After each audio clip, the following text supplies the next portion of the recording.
کی ابتدا 8 ذی الحج سے ہوگی۔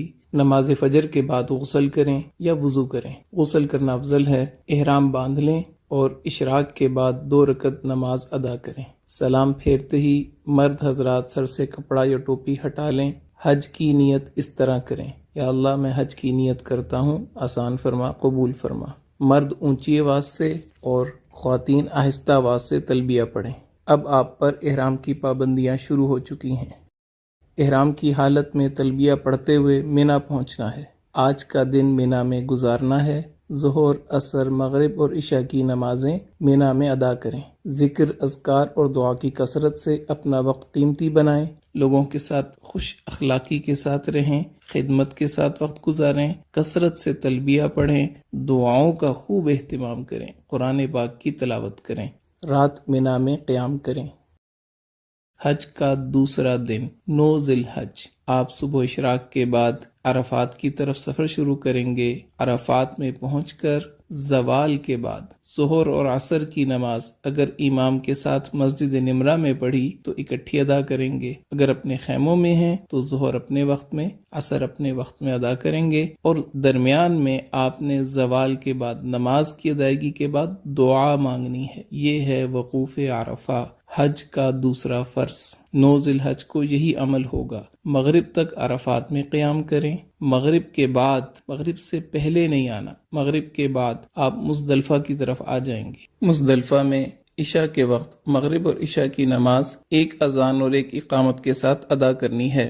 اس کے بعد آپ 70 کنکریاں اکٹھی کر کے اپنے پاس رکھ لیں۔ اب آپ نے رات وہاں قیام کرنا ہے۔ 10 ذی الحج، حج کا تیسرا دن، اور آپ اس وقت مزدلفہ کے میدان میں ہیں۔ فجر کی نماز ادا کرنے کے بعد وقوف مزدلفہ یعنی مزدلفہ کے میدان میں کھڑے ہو کے دعا مانگنا، یہ حج کا پہلا واجب ہے۔ اس کے بعد آپ جب سورج تھوڑا طلوع ہو جائے تو رمی کے لیے مینا کی طرف چلیں گے۔ یاد رکھ لیں 10 ذی الحج آج آپ نے 5 واجب پورے کرنے ہیں، ایک فرض کی آخری ادائیگی کرنی ہے۔ پہلا واجب وقوف مزدلفہ ادا ہو گیا۔ دوسرے واجب کی طرف آپ جا رہے ہیں، شیطان کو پتھر مارنے۔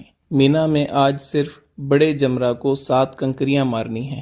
اس کے بعد آپ قربانی کا جانور ذبح کریں، یہ تیسرا واجب پورا ہو گیا۔ اس کے بعد آپ اپنے سر کے بال منڈوا لیں، یہ چوتھا واجب پورا ہو گیا۔ اب آپ احرام کھول سکتے ہیں اور عام لباس پہن سکتے ہیں۔ اس کے بعد آپ طواف زیارت کے لیے مکہ مکرمہ بیت اللہ کی طرف سفر شروع کریں۔ بیت اللہ پہنچ کر طواف کریں، یہ آپ کا طواف زیارت ہے۔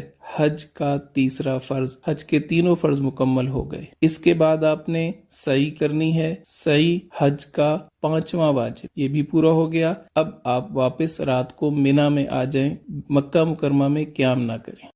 11 ذی الحج، حج کا چوتھا دن، مینا میں زوال کے بعد، بہتر یہ ہے کہ عصر کے بعد، تینوں جمرات کی طرف جانا ہے۔ پہلے چھوٹے جمرہ کو 7 کنکریاں مارنی ہیں اور دعا کرنی ہے، پھر درمیانے جمرہ کو 7 کنکریاں مارنی ہیں اور دعا کرنی ہے، پھر بڑے جمرہ کو 7 کنکریاں مارنی ہیں۔ اب دعا نہیں کرنی اور واپس اپنے خیمے آ جانا ہے۔ رات مینا میں قیام کریں، دعاؤں میں مشغول رہیں۔ حج کا 5واں دن، 12 ذی الحج، مینا میں زوال کے بعد تینوں جمرات کی طرف جانا ہے۔ پہلے چھوٹے جمرہ کو 7 کنکریاں مارنی ہیں اور دعا کرنی ہے، پھر درمیانے جمرہ کو 7 کنکریاں مارنی ہیں اور دعا کرنی ہے، پھر بڑے جمرہ کو 7 کنکریاں مارنی ہیں اور دعا نہیں کرنی۔ اب آپ کے پاس اختیار ہے، اگر آپ رات مینا میں قیام کرنا چاہیں تو 13 کی رمی آپ کے ذمہ ہوگی۔ اگر آپ رات قیام نہیں کرتے، آپ واپس مکہ مکرمہ اپنی بلڈنگ میں آ سکتے ہیں۔ بہتر یہ ہے کہ اپنے خیمے میں آئیں اور 13 ذی الحج کی رمی زوال کے بعد تینوں جمرات کو پتھر مارنے کے بعد مکہ مکرمہ واپس آ جائیں۔ اب صرف ایک واجب رہ گیا، طواف وداع۔ وداع یعنی رخصت ہونے والا طواف، یہ حج کا 6واں واجب ہے۔ آپ کے سارے مناسک پورے ہو گئے، 3 فرض آپ نے پورے کیے، 6 واجب آپ نے پورے کیے، آپ کا حج مکمل ہو گیا۔